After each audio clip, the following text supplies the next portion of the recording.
The Rime of the Ancient Mariner by Samuel Coleridge. Part the First. It is an ancient mariner, and he stoppeth, one of three. By thy long grey beard and glittering eye, now wherefore stoppest thou me? The bridegroom's doors are open wide, and I am next of kin. The guests are met, the feast is set.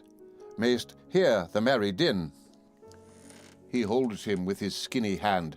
There was a ship, quoth he. Hold off, unhand me, grey-beard loon. Eftsoons his hand dropped he.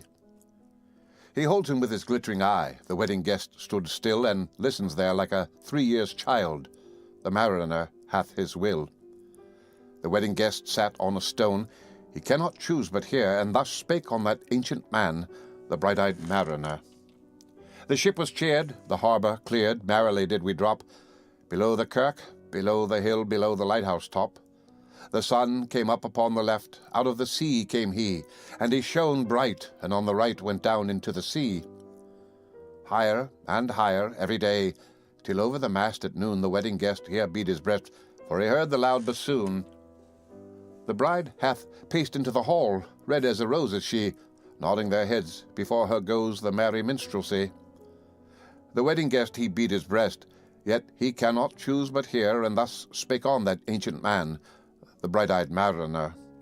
And now the storm blast came, and he was tyrannous and strong. He struck with his oar-taking wings, and chased south along, with sloping masts and dipping prow, as who pursued with yell and blow still treads the shadow of his foe, and forward bends his head.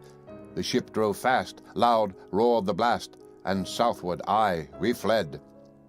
And now there came both mist and snow, and it grew wondrous cold, and ice mast high came floating by, as green as emerald.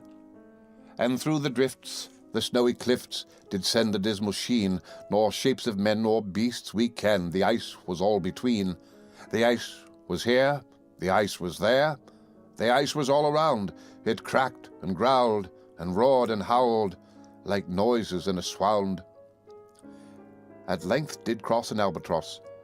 Thorough the fog it came, as if it had been a Christian soul. We held it in God's name.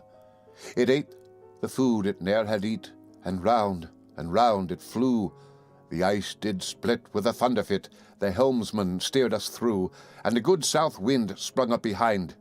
The albatross did follow, and every day for food or play came to the mariner's hollow.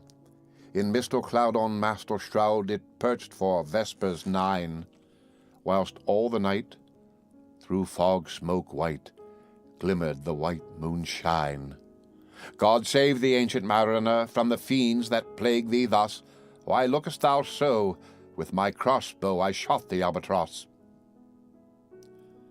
The end of part the first of The Rime of the Ancient Mariner by Samuel Coleridge.